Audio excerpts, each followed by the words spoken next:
За House Samyan гэдэг нэг Samyan Mirtran гэдэг юунд байдаг. Малд дээр House Samyan гэдэг театрт ирсэн байна. За энд бол одоо жил болгон 2 сард болдог энэ Японы кино наадам болж байгаа. Өнгөрсөн жил би яг энэ наадмын үеэр ирж Akira кино үзчихсэн байгаа. За тэгээ энэ удаа Seven Samurai болон Ghost in the Shell-ийг үзгээр ирсэн байна. Тэгээ одоо 20-30 минутын дараа кино руугаа орно. Seven Samurai-ийн кино театрт үзэх боломжтой болтгоо. Тэгээд маргааш Ghost in the Shell гарна.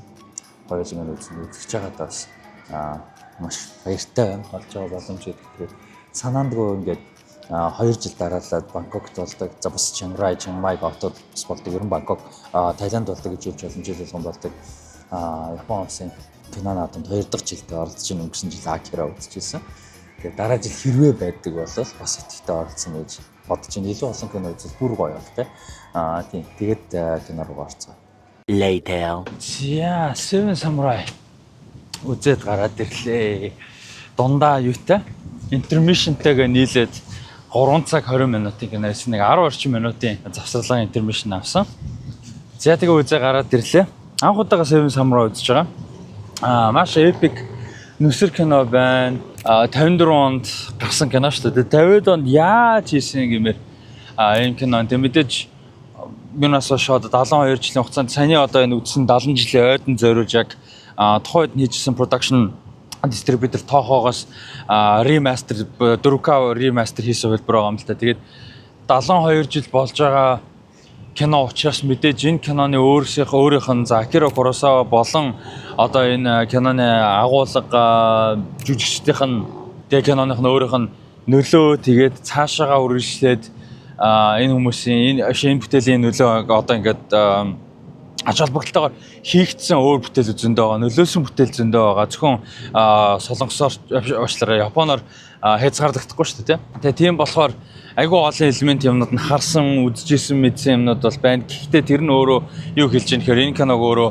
ямар мундаг нөлөөтэй, influential нөлөөтэй кино гэдгийг хэлж ийн гэж бодож байна. Тэгээд үзэхэд бол маш сонирхолтой experience байлаа. Театр дүүрэн бүр ерөөсөө нэг ч суудал хоосон байхгүй ингэж юу яасан. Үзүр болол явсан.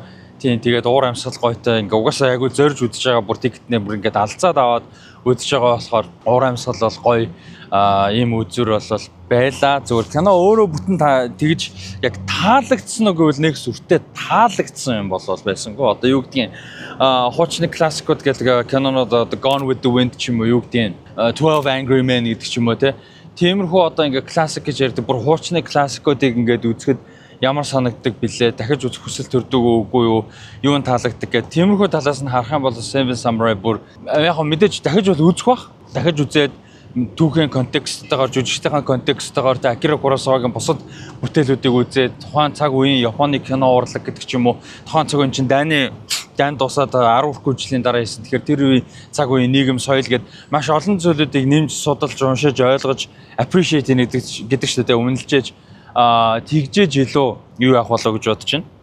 Илүү хүлээж авах, илүү ойлгох, илүү мэдрэх болоо гэж бодож байна. Зүгээр анхны удаагийн үзүр гэдэг утгаар театрт үзэх нь бол надад гол зүйл нь байлаа. Яалтчгүй үнэхээр гайхалтай одоо ийм бүтээл байгаа. Яг хийц талаасаа зүгээр яг зохиол өрнөл гэдэг талаас нь бол надад нэг тийм амар сүртэй санагдсан юм болол байсангүй. Гэхдээ дараагийн удаа үзэхэд бол угаасаа явах бах. Тэр бол өөрчлөгдөх бах гэж бодож байна. За түрүүний нөгөө нэг вьютэй газар байж байгаа. Samyan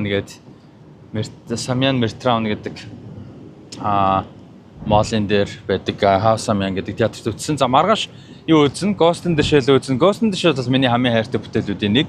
Өмнө нь олон удаа үзчихсэн. Гэхдээ анх удаага яг анимыг 95 оны анимыг одоо юунд үзэх нэ? Кино театрт үзэхэндээ тэрийг бол тийсэн ядан хүлээж байна. Tomorrow for sure.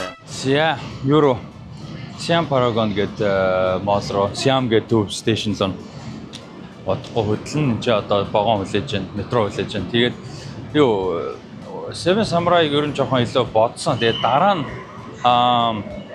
магадгүй жил мөлийн дараа ч юм уу дахиад нэг гоё илүү appreciationтэй үзээд бас гоё явах юм шиг санагдсан. Ер нь эхний би яг юу хүлээхээ сайн мэдгүй би байсан.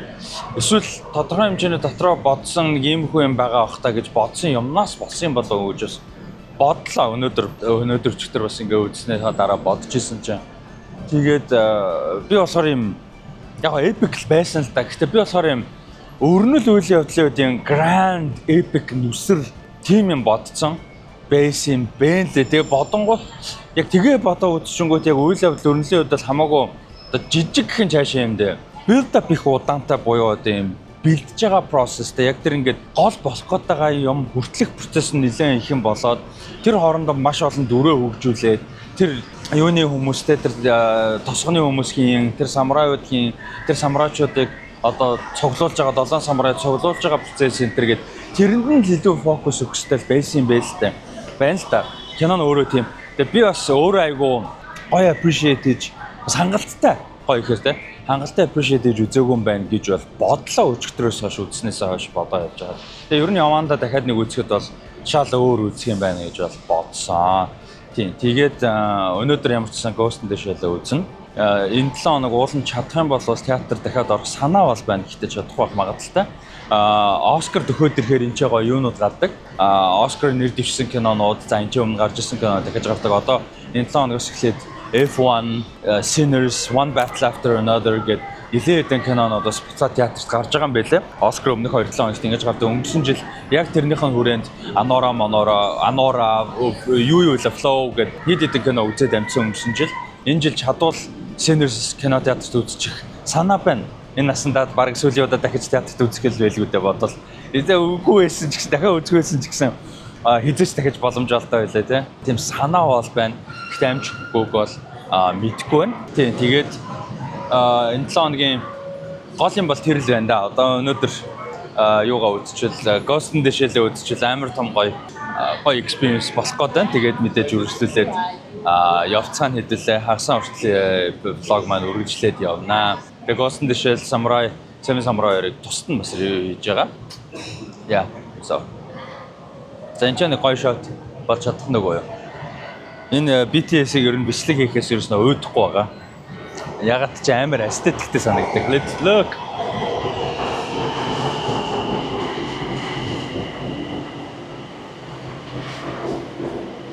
Ерөөсөө өөддгөө нэг юм байна. Энэгээр гараад энэгээр орноо. Let's go. За, Ghost in the Shell-ийн өцөрлөгөө орох гэж байна. Let's go. 2 hours later.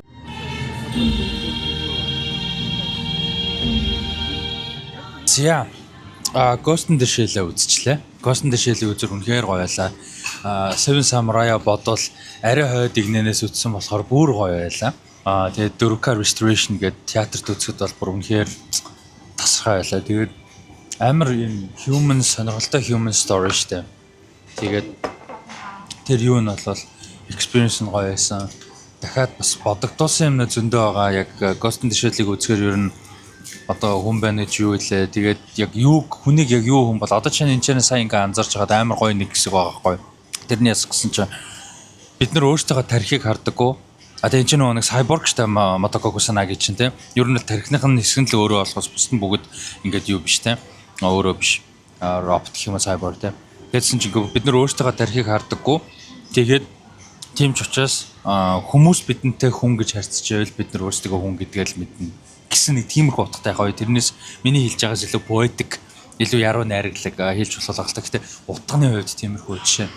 Тэр амьд амар гоё. Ер нь надад Ghost in the Shell тэр гоё. Тэгээ дээрэс нь тэр нөгөө сонирхолтой сэдв хүн чинь хүн гэж яг юуг нь хэлж байгаа юм те. Сүнс нь яг юу юм хүний бидний бие одоо харагдах ч юм уу те. Тэр нь яг бидний өөрөө юм уу эсвэл одоо энэ оюун ухаан юм уу эсвэл бидний яриад байгаа сүнс энэ дээр бол одоо ghost те эсвэл одоо юу гэдгийг soul гэж ярьдаг те тэр нь юм уу гэдэг сэдв яг ганц Ghost in the Shell мэдээж биш тэр сэдв бол хүн төрөлхтөө өөрсдийгөө анзаарч ирснээс хойш яасан сэдв багтал та. Гэхдээ тэрэн дээр нэмээд Ghost in the Shell-ийн хийц өөр амар гоё.